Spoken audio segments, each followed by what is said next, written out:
Vous dites ce type de bois ne brûle pas comme ça. Bah non. Vous savez, du chêne qui a 800 ans, c'est très dur.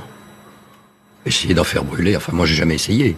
Mais du vieux chêne, c'est pas évident du tout. Il faut mettre beaucoup de petits bois pour y arriver. Là je sais pas s'il y en avait. Non, j'arrête de plaisanter. Je crois que non, moi ça me stupéfie beaucoup. Et où vous mène cette réflexion? À quelle hypothèse elle vous amène? Je vois pas d'hypothèse que je puisse dire. Quelle hypothèse on pourrait dire? Que ça a été vite.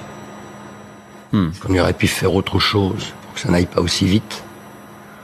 Moi, je me perds en conjecture. Vous savez, on a fait à Notre-Dame, juste avant que je prenne ma retraite, c'est-à-dire dans les années 2010, on a remis à plat toute l'installation électrique de Notre-Dame. Donc, il n'y a pas de possibilité de court-circuit. On a remis à plat, et aux normes contemporaines, même en allant très loin, toute la détection et protection incendie de la cathédrale, avec des éléments de témoins, de mesures, d'aspiration, etc., qui permettaient de détecter un départ de feu. Vous avez en bas de la cathédrale 2 hommes en permanence qui sont là jour et nuit et qui sont là pour aller voir dès qu'il y a une alerte et appeler les pompiers dès que le doute est levé. Ils sont là en permanence? En permanence, oui. Pourrait-il avoir, excusez-moi, de défaillance de mécanisme d'alerte? Impossible? Tout est possible. Tout est possible. Moi, je vois mal parce que, bon, ça a été un travail colossal.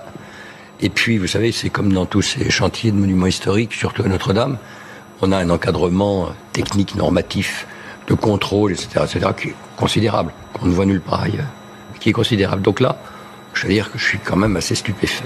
Et pendant les 13 années où vous avez été l'architecte en chef du bâtiment, vous n'avez pas eu connaissance de départ de feu ça n'est jamais arrivé? Non. Je suis ravi. On voit bien quand même que les travaux de restauration d'un monument historique qui date de tant de siècles accentuent la fragilité du monument lui-même. Et l'un des problèmes qui se pose aussi, c'est la surveillance de ce type de chantier. C'est-à-dire qu'il est quand même